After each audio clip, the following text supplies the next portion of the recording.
Okay, magandang umaga. Ngayon ay January 20, 2025 at anong oras na ba? Mag-alas 11 na ng umaga. So medyo late na. Pero mag-harvest ako ng pepino. So mapansin nyo marami na tayong na-harvest dyan. Pero ngayon ito lang kukunin ko, itong isa lang. Ito baka bukas na yung iba. So makita nyo dito meron tayong tally. Nung January 14 meron akong 6 na harvest. Nung January 16 may 6. January 18 may 5, tapos January 19 or kahapon may 3. So lumalabas 20 na yung nakuha natin. So ang target ko sana maka 20 tayo kada puno. So 6 to, mag-expect ako ng mga 60 yung ma-harvest natin. So hopefully ganun ang mangyari. So habang nag-harvest ako, pinuprune ko na rin tong mga dahon dito na nasa ilalim, lalo na yung hindi na maganda yung itsura. Ayun, may mga hindi maganda doon. Pinuprune natin yan. Then may mga dahon pa naman sila dito sa taas. Ayan. So from time to time, pag medyo nahuhulog na yung vines niya, inaayos natin. So hindi pa kasi maayos yung setup natin dito. So i-adjust natin yan sa susunod. So meron din tayong pipino doon. Medyo may problema lang kasi parang may nakakapasok pa rin paunti-unting ibon. So minsan na pinuputol nila yung pipino.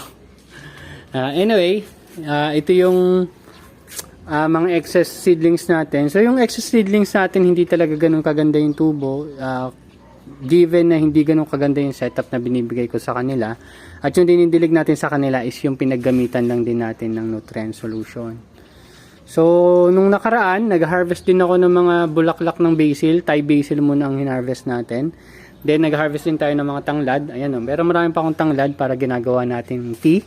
So yung pinakulo ang tanglad, yung tubig, yun yung ginagamit ko pang tubig ko pang kape. So, parang coffee and tea yung labas.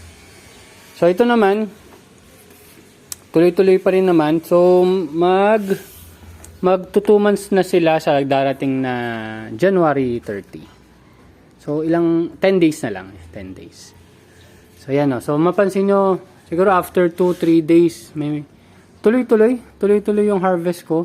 So inaayos lang natin yung pagkakatrelis-trelis nila. Ngayon kasi hindi pa nakaayos yan kasi inabot ako ng paglaki nila nung dadagdagan sana natin ng mga ganyang trellis. Oh. Pero nadagdagan natin, hindi lang natin na-optimize. Pero moving forward, ganun gagawin natin. So kung mapansin nyo, itong puno na to madaming bunga. Tapos hindi ko sure kung kita sa video, pero yung maliliit na yon nagsisimula na mag-abort. Or hindi na nila itutuloy yung bunga nila kasi nga masyado na siya maraming inaalagaan. So ito yan o. Yan o, nakita niya. Natutuyo. Ayan, natutuyo.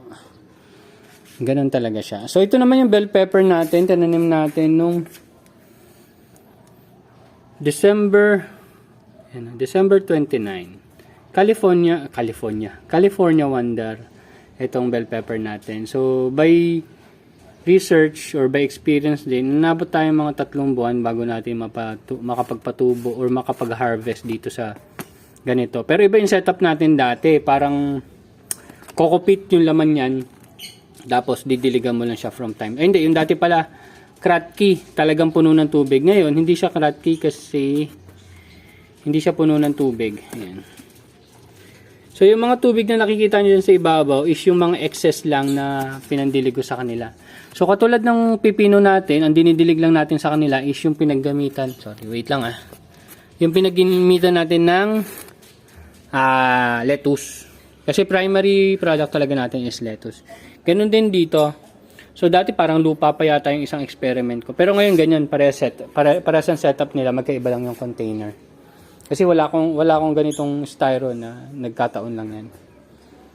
So ito, parang ganun din yung setup nitong cucumber natin. Nung nabanggit ko nung una, parang maliliit yung harvest ko. Pero ngayon, okay na. Kasi ganyan na siya kalalaki yan. Ganyan na. Siguro kailangan niya lang bumelo sa unang labas niya ng mga bunga. Ngayon, medyo okay na yung mga sizes na ibinibigay niya sa akin. So ito, yung for harvest natin after 7 days, ito yung mga for harvest natin. Pero siguro after 5 days, magre-release na ako niyan unti-unti. Actually, bukas mag-early harvest ako kasi may pupuntahan kami sa hospital and kailangan ko magdala ng 4 na piraso. 4 lang naman. Siguro ito, may mga malalaki. So, may mga konting challenges. Kasi nga, namunga tong mga basil ko. So, medyo nakocoveran nila to. Tapos nahuhulugan pa nila ng kung ano-ano. Ayan. So, ayan. Pakita ko rin sa inyo yung mga hinarvest kong flowers. Pero hindi ko pa nakukuha na ng seeds. Pinapatuyo ko pa. Nakita ko kasi sa YouTube kung paano talaga nila hinaharvest yung seeds. Kasi ako dati, pa isa-isa kong binubuklat kada bulaklak. Masyadong masyadong time consuming. So, ang gagawin din natin after natin makaharvest ng maraming bulaklak, ay maraming buto, itetest agad natin kung mag-germinate kahit maging 70%, 60% germination, okay na yon. Then, dun sa mga gustong magtanim, ipapamigay din natin yan. So, kasabay yan, pag din-display ko to dun sa complex, tanungin natin kung gusto nila magtanim ng basil, Thai basil ng ano nila, tas bibigyan natin buto. It's free. Yan. So, itong maliliit, tinanim natin nung, kailan ba to? 1229 nung nakasulat, pero alam ko 1231 yan pero yan, bahala. Sabi mo na 1229 o 1231 man. Yan. Ito naman, tinanim natin to nung December 16, itong mga for harvest natin. So, hindi siya pantay-pantay laki, lalo na to, medyo na-late ng laki. Pero nagkaroon din tayo ng redesign dun sa net cups natin. Pero hindi na siya yung net cups na yung tigli 5 piso. Meron tayo yung ginupit sa 128 holes. Yun yung ginagawa natin. Yun yung ginagamit ko ngayon. Pero nasa experimental stage pa tayo. Or nasa trial stage pala. Pero nakapaggamit na naman tayo nun dito. So may mga, yan, may mga ganito. Ganyan yung klase net cups. Hindi masyadong kita dito Basta, pero ganyan. Tingnan nyo na lang dun sa indoor nursery ko. Tinransform ko na or pinalitan na natin yung mga net cups na ginagamit natin. So nakatenga ngayon yung mga net cups ko na tigli 5 piso. 3 piso to hanggang 5 piso yata isa na. Medyo mahal. Medyo nakatenga ngayon yun. At ginagamit natin yung mas murang variety. Kasi inisip ko kung isasama ko talaga yung roots pag nagbenta tayo. Kasi recently lang, nabanggit ko na rin sa inyo na hindi siya advisable talaga mag-reuse ng mga coco peat dito sa ganitong klaseng production. So, pwede mo i-reuse yung coco peat kung gagamit ka gagamitin mo for ornamentals and anything. Pero ngayon, nare-recycle pa natin. Pero moving forward, baka hindi ko siya gawin, Baka lang. Pero tingnan natin. And maganda naman sa net cup setup, konti lang talaga yung kukupit natin, tapos maliit lang din yung container natin. Kung ikukumpara natin sa styro, kasi pag styro, medyo malaki yung trash na i-dispose natin. Tsaka pati kukupit. Ayun, so medyo nandun pa tayo sa trial pa rin sa ganong type of farming. Pero bala ko talaga i-reuse na lang muna siya. Tapos yung mga coco peat is ito, mga reuse coco peat, gagamitin natin for seedlings ng mga tanglad at basil. Kasi rin tayo dito Ito, may basil din tayo dito. Basil. Then ito ay damong Maria. And meron din tayong ashitaba. Philippine version yata ito ng Japanese ashitaba. Yan, may ashitaba tayo lang. Pero hindi ko pa yung natitikman. Pwede daw yung gawin tea para sa ubo or kung ano man. Ayan, Dati, hindi pa yan masyadong tumutubo. Maliit lang yan. Ngayon, sobrang dami niya ng shoots. Ayan, galing. Haba na nga niya. Dati dito lang yan, Dito lang. Tapos ngayon yan. Lawak na niya. Ayan, taas yan, Ayan. So, ito baka tanggalin ko rin yan. Pero inisip ko pa kung anong papalit natin, Sa basil kasi natin, kung magkakaroon tayo ng market, kaya naman, magtatanim tayo niyan. Pero sa ngayon, wala kasi tayong market pa. So, sinisimulan lang natin, dinadagdagan lang natin itong lettuce natin. Sa ngayon, medyo puno na tayo sa lettuce. Ang nagiging production natin is siguro 100 every 2-3 weeks. So, sabihin mo ng 200 per month. Konti pa yon. Gusto natin i-level up siya up to 600 at least per month. Para at least talaga maganda rin kita natin. So, ito naman, pinapatuyo ko na lang. So, kahapon medyo may mga green pa to or 2 days ago. Ayan. So, pag dry na talaga siya, aayusin na natin siya. Kukunin na natin yung seeds. Ayun yung mga maliliit na itim. Ayun kita niyo yan. Yan, maliliit na ganyan. Yan yung buto. Ayan na, may mga buto pa nga dito. Ayan. Tignan natin dito. So, ngayon ay Thai basil muna kasi dami natin Thai basil. Pero ito, meron tayong sweet basil dyan. Sweet basil talagang gusto ko pag ginagawa kong tea. Pero gumagawa rin tayong Thai basil tea. Sinasabay natin sa tanglad. So, yan.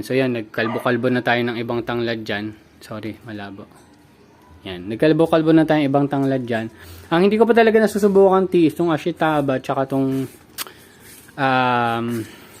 mulberry. Mulberry natin kasi pangit eh. Gusto ko sana, bala kong tanggalin tong mulberry. Gusto ko, papalitan ko ng malunggay.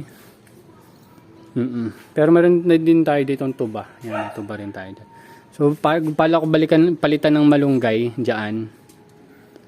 Okay, ito, magmalunggay na lang din ako dito. So, yun. Ano lang naman, ang gusto kong itanim kasi yung napapakinabangan din or makakain ko rin.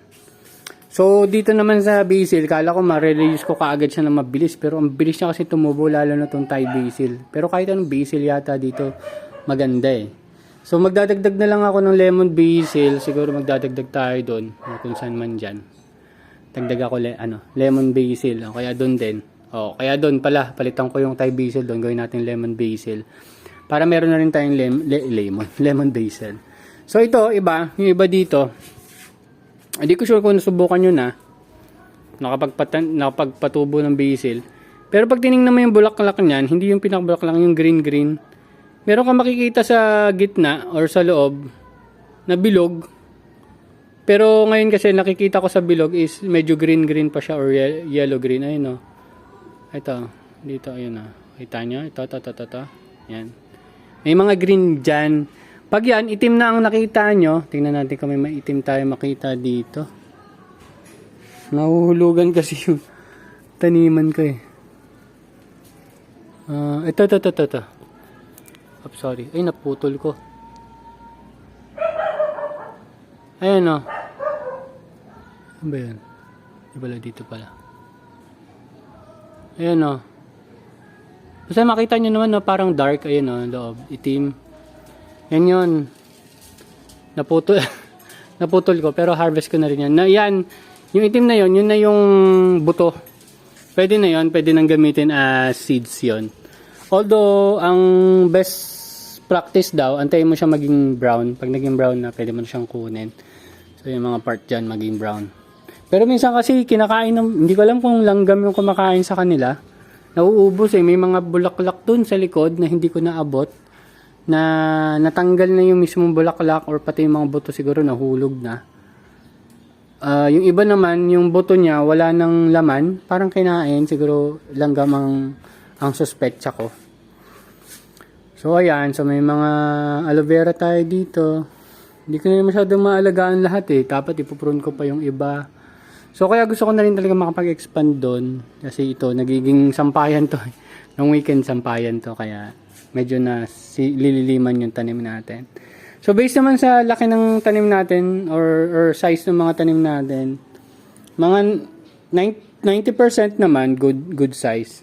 So, okay na tayo dyan. That's it. Wala na naman tayong kakaiba pang update. And kung may tanong kayo, tanong lang kayo. Subukan natin sagutin. And hopefully ito, end of February ko to inaasahan pala. 2 months. So, December 29, mga February. End of February. Sabi mo ng March 1st week.